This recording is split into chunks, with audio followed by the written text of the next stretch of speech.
কি গো গিন্নি, এটা কিসের ফর্দ? কোনো অনুষ্ঠান হবে নাকি? বিয়ে হবে গো। বিয়ে? কার বিয়ে? ভগবান শিবের সাথে দেবী পার্বতীর বিয়ে নেই? হ্যাঁ, তা মনে আছে, কিন্তু এই ফর্দটা কি জন্য গিন্নি? আমি শিবরাত্রির দিন বিকেলে বাবার মাথায় দুধ ঢালতে যাব, তাই তোমাকে আগে থেকে লিখে দিলাম কি কি লাগবে। সব আগে আগে নিয়ে আসবে। হ্যাঁ, দেখি কি লেখা আছে। দুধ 1 সের, গঙ্গা জল, নারকেল, ঘি, মধু, দই, সন্দেশ, রসগোল্লা, আকন্দ ফুলের মালা, ধূপ, মোমবাতি, 108টা বেলপাতা, ধূত্র ফুল, নীলকণ্ঠ ফুল, লাল পাড় সাদা পাটের শাড়ি। ওরে বাবা, এত কিছু! হুম, এখন ওরে বাবারে মারে কিছু চলবে না, চলবে না। আর আগে থেকে লিখে দিয়েছি, আমি কোনো বায়না শুনবো না। হ্যাঁ, যদি না নিয়ে আসো তাহলে কিন্তু চলে যাব। হ্যাঁ, বলি, শিবরাত্রির দিন তো মেয়েরা বাবার মাথায় দুধ জল ঢালে বাবার মতন স্বামীর কামনায়। তা আমি তোমার স্বামী তো উপস্থিত, তাই এত কিছু। তোমার মঙ্গল কামনায় গো। তুমি আর বাড়তি কথা বলবে না, যা বলেছি সেদিন নিয়ে আসবে। হ্যাঁ, বেশ বেশ, ঠিক আছে বাবা, ঠিক আছে। তাহলে আমি এখনই যাই, সব দোকানে দোকানে বায়না করে আসি। সেদিন তো এইসব জিনিসের চাহিদা তুঙ্গে থাকে। হ্যাঁ, তা যাও, সেটাই বুদ্ধিমানের কাজ হবে। হ্যাঁ,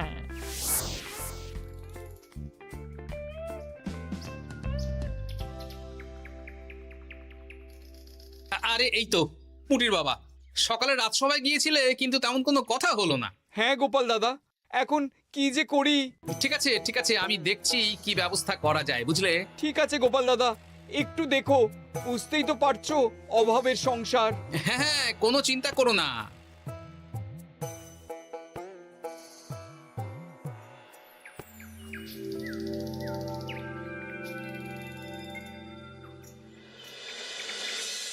আচ্ছা, আজ তাহলে শিবরাত্রির আয়োজন নিয়ে আলোচনা হোক। মহারাজ, এসব নিয়ে আপনি চিন্তা করবেন কেন? আরে আমার মতন একজন মন্ত্রী থাকতে আপনার মাথা ঘামানোর কোনো দরকারই নেই। না না মহারাজ, একদম মন্ত্রী মশাইকে দায়িত্ব দেবেন না। উনি প্রত্যেকবার দায়িত্ব নিয়ে সব তালগোল করে দেন, আর সব শেষে বলেন আমার ভুল হয়ে গেছে, আমাকে ছেড়ে দিন। এই গোপাল গোপাল, একদম বাজে কথা বলবে না। আমি এখন ভালো হয়ে গেছি। ভালো না কালো? মহারাজ মহারাজ, আপনি আমাকে দায়িত্ব দিন, আমি সব সামলে দেব। সব কাজ সবাই মিলে করলেই তো ভালো। পুজো পাঠের দায়িত্ব আমার, বাকি আমি জানি না। সে ঠিক আছে, কিন্তু পুজোর জোগাড় অনেক দায়িত্ব, সব হিসেব করে কেনাকাটা করতে হয়। সবচেয়ে বড় ব্যাপার, তার জন্য সৎ হতে হয়। আমি কি অসৎ নাকি? আমি সব দায়িত্ব নেব। না, আমি নেব। আমি নেব। আমি। আহ, চুপ চুপ, একদম চুপ। গোপাল দায়িত্ব নেবে না মন্ত্রী, সেটা তো বিচার করতে হবে। কিভাবে বিচার করবেন মহারাজ? হ্যাঁ, একটা বুদ্ধির পরীক্ষা নেওয়া হবে। আমি এখন গোপালের চেয়ে অনেক বুদ্ধিমান হয়ে গেছি। তাহলে তো ভালো, তুমি গোপালের বুদ্ধির পরীক্ষা নাও। যদি গোপাল জিতে যায় তাহলে গোপালই দায়িত্ব পাবে, নইলে তুমি। ঠিক আছে, আমি এক্ষুনি প্রশ্ন করছি। হ্যাঁ হ্যাঁ, করুন করুন। হ্যাঁ, এমন কি জিনিস যা তুমি যতই খাও পেট ভরবে না? বাবা, মন্ত্রী কি প্রশ্ন করলে! গোপাল, বলো বলো বলো। এবার জমবে মজা। বেশ, তাহলে বলি। হ্যাঁ, বলো বলো। উত্তর হলো বাতাস। যতই খাও পেট ভরে না। গোপালের কি বুদ্ধি! ও মন্ত্রী মশাই, এই গোপাল তো প্রথম দানেই বাজিমাত করে দিল। হ্যাঁ, প্রথমটা তো সহজ ছিল। ঠিক আছে, এতই যদি বুদ্ধিমান হও তাহলে আরেকটা পরীক্ষা দাও। হ্যাঁ মন্ত্রী, বলো। এবার আপনারা একটু অপেক্ষা করুন, আমি আসছি।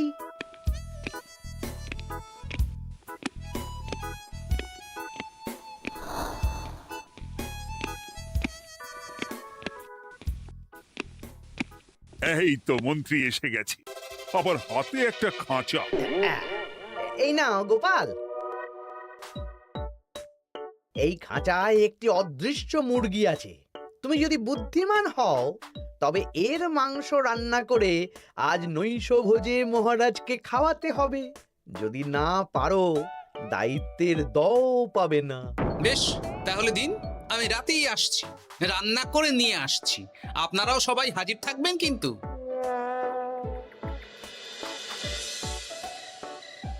এই সেরেছে, গোপাল যে এখনো এলো না। গোপাল নির্ঘাত ফেসেছে। এই তো চলে এসেছি। এ কি গোপাল, তুমি তো খালি হাতে। মাংসের ঝোল রেঁধেও এনেছি। কই গোপাল, অদৃশ্য মুরগির ঝোল কোথায়? হ্যাঁ, কোথায় গোপাল? আহ, মহারাজ, অমন সুস্বাদু মুরগি আমি আগে কখনো খাইনি। আমি সেটা রান্না করে রাজপ্রাসাদের প্রধান ফটকের বাইরে রেখে এসেছি। মস্করা হচ্ছে? চলুন তো গিয়ে দেখি। হ্যাঁ, চলো তো।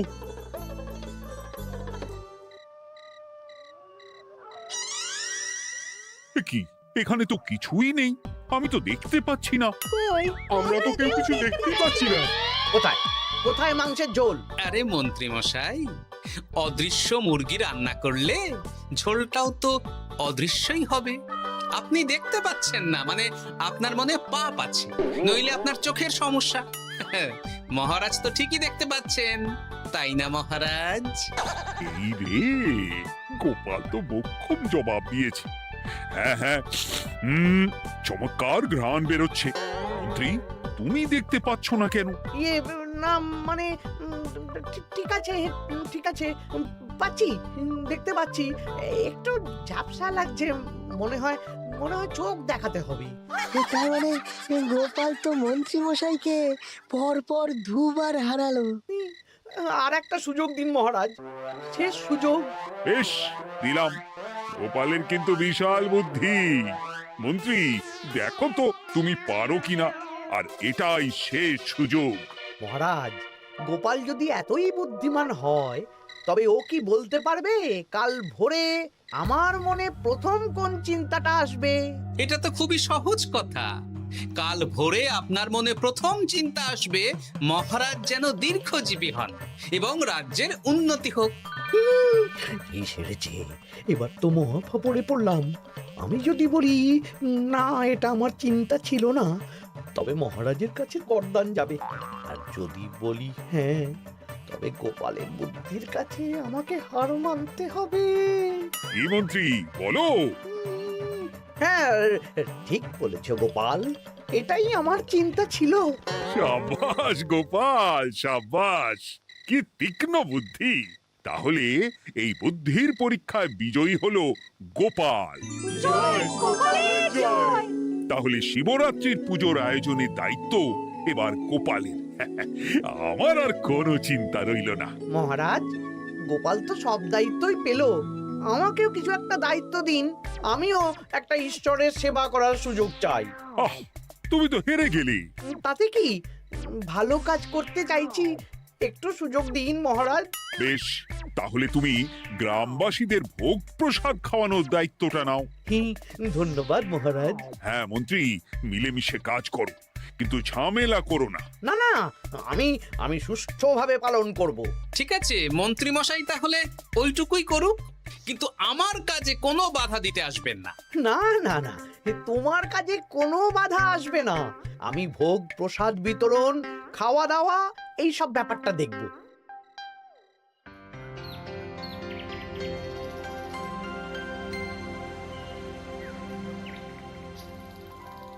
বলুন মন্ত্রী মশাই, সকাল সকাল ডেকে পাঠালেন।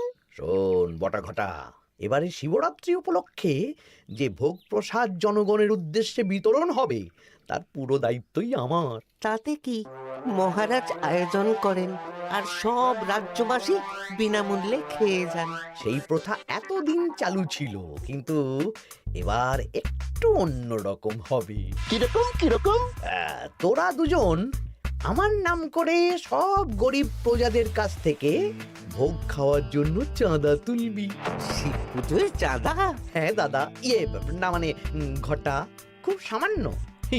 বাড়ি আর দোকানগুলোয় যাবি আর মাথা পিছু 1 আনা করে তুলবি, কেমন? বেশ, তারপর বলবি ঢালাও খাওয়ানো হবে, এলাহি আয়োজন। আচ্ছা ঠিক আছে। তবে ভুল করেও কোনো রাজসভাসদদের বাড়ি থেকে বা মান্যিগণ্যি লোকের বাড়ি থেকে এই চাঁদা তুলিস না যেন। না না, বুঝতে পেরেছি, তুলবো না। বলবি সারা রাত পুজো হবে, পরের দিন সকালে হবে প্রসাদ বিতরণ। কেমন?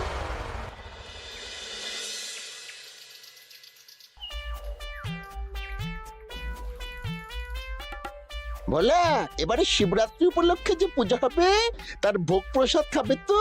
হ্যাঁ হ্যাঁ, নিশ্চয়ই নিশ্চয়ই। এবারে সব দায়িত্ব মন্ত্রী মশাইয়ের, এলাহি আয়োজন। তা তোমাদের বাড়িতে কতজন সদস্য? আমি আর আমার গিন্নি দুজন। তাহলে দুয়ানা দাও, এক আনা করে দুজন। আবার অর্থ দিতে হচ্ছে? হ্যাঁ, এলাহি আয়োজন, তাই এই সামান্য অনুদান। আচ্ছা বেশ, এই নাও দুয়ানা।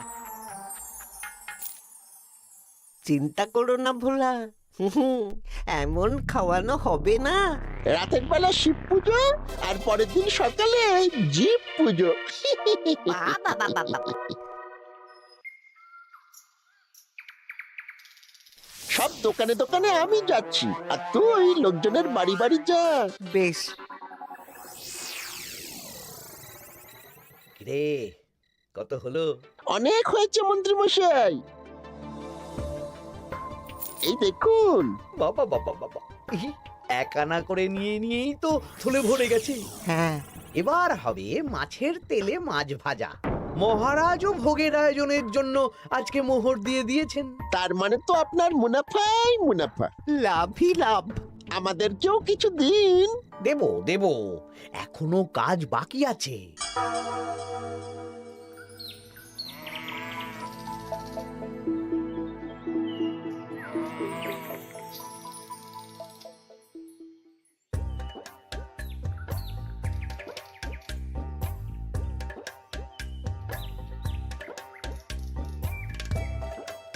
আরে আরে গোপাল দাদা যে, এত কিছু কি নিয়ে যাচ্ছ?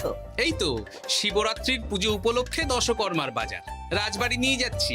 এবারে তো এলাহি ভোগের আয়োজন, রাতের বেলা শিব পুজো আর পরের দিন সকালে নাকি জীব পুজো। মন্ত্রী মশাই দায়িত্ব নিয়ে খাওয়াচ্ছেন। না না, খাওয়ার আয়োজন তো এমন কিছু নয়। আমি যতদূর জানি ওই খিচুড়ি, আলুর দম, ছেঁচড়া, পায়েস, চাটনি আর একটা করে মিষ্টি।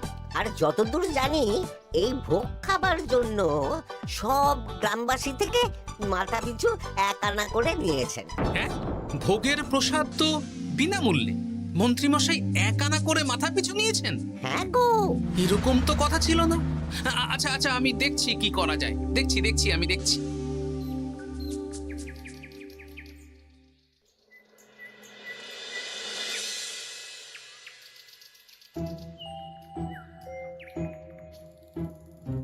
ভায়া, বলছি তোমার কাছে মন্ত্রীমশাই এসেছিলেন? হ্যাঁ, চালের বায়না করে গেলেন। তা কি চালের বায়না করলেন? খুবই সাধারণ চাল, আমার দোকানে সবচেয়ে কম দামি চাল বলতে পারো। সে চাল তো আমি পুজোর দিন পাঠিয়ে দেব বলেছি। আচ্ছা, কেনাকাটার রসিদপত্র? না না, সেসব হয়নি, শেষে দেব। শোনো, মহারাজের আদেশ, মন্ত্রীমশাই যে চাল বলেছেন তার থেকে 5 গুণ উৎকৃষ্ট মানের চাল দেওয়া চাই। যে চাল রাজা বাদশারাও খুব কম খান, সবচেয়ে দামি চাল। আচ্ছা, আর ডাল? ওটাও 1 নম্বর মানের সোনামুখ দেবে। বেশ।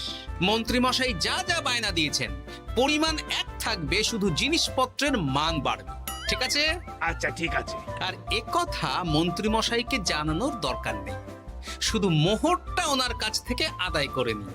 যেদিন খাওয়ানো হবে সেদিন বিকেলে যাবে, মানে শিবরাত্রির পরের দিন বিকেল। বেশ।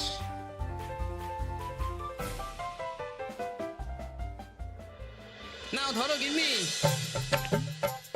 যা যা বলেছিলে সব কিনে এনেছি। এবার আমি মন্দিরে গেলাম, কেমন? ঠিক আছে গো, তুমি কি ভালো। দীক্ষেতা, চললাম এখন ভিড় সামলাতে।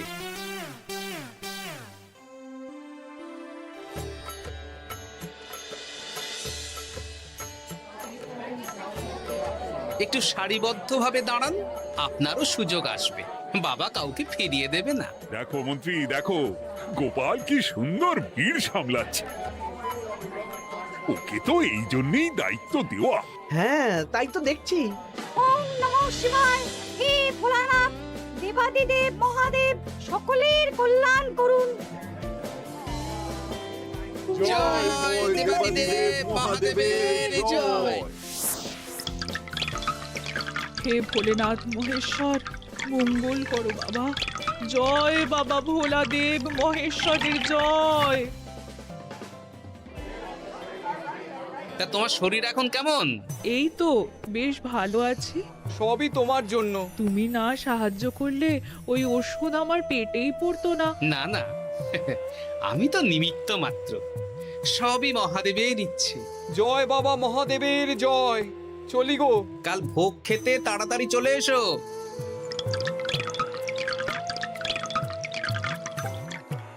জয় দেবাদিদেব মহাদেবের জয়।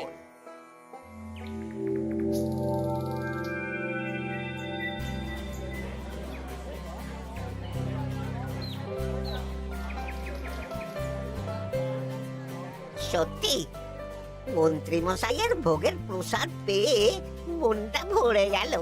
কি সুন্দর রান্না, আর খাবারের গুণমান কি ভালো। তার উপর রসগোল্লা কত বড় বড়।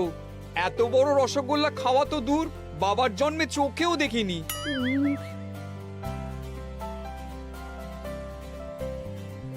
এই সেরেছে।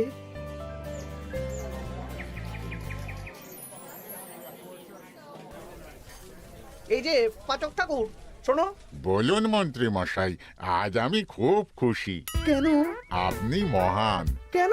মানে আপনি যে চাল পাঠিয়েছেন সে চালে রান্না করা আমার স্বপ্ন ছিল।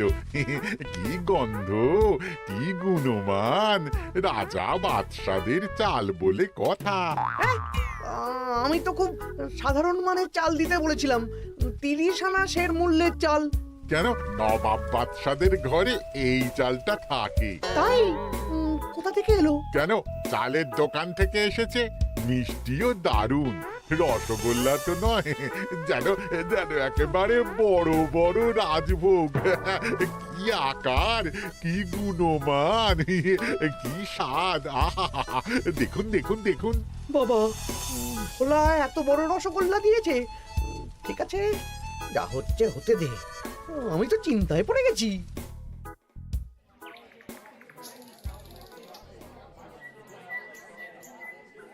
মন্ত্রী, তুমি কি করেছো? তোমার নামে তো সবাই সুখ্যাতি করছে। না না, এই আর কি। আমি যা অর্থ দিয়েছি এই আয়োজনের জন্য তো তার চেয়ে 5 গুণ বেশি মোহর লাগবে, কিন্তু তুমি কি করে করলে? মন্ত্রীমশাই সত্যিই ভালো হয়ে গেছেন। দেখো গোপাল, দেখো মন্ত্রী সত্যি বদলে গেছেন। সবই তো জনগণের সেবার জন্য। কে জানে বাবা, কি গড়বড় হয়ে গেল।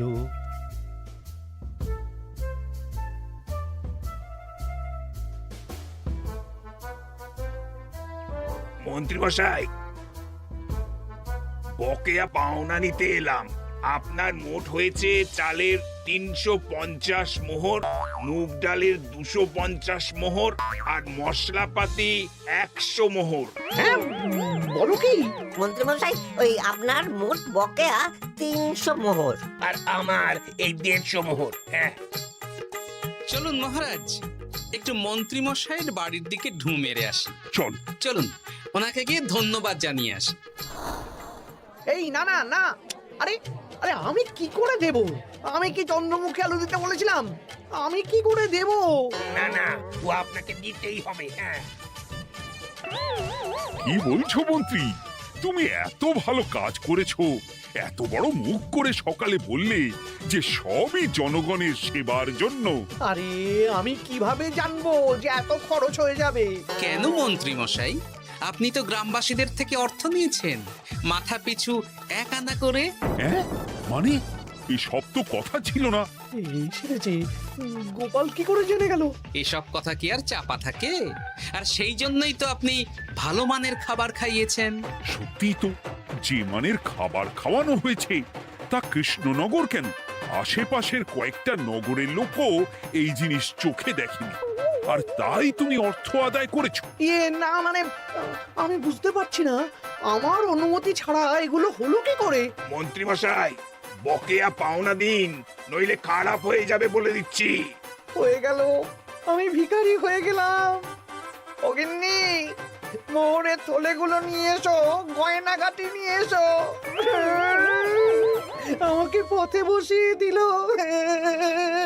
কে কে আমার এত বড় সর্বনাশ করলো?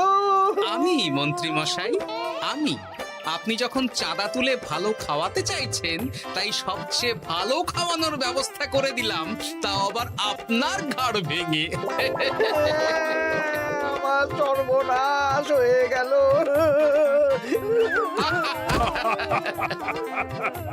জয় মহাদেবের জয়।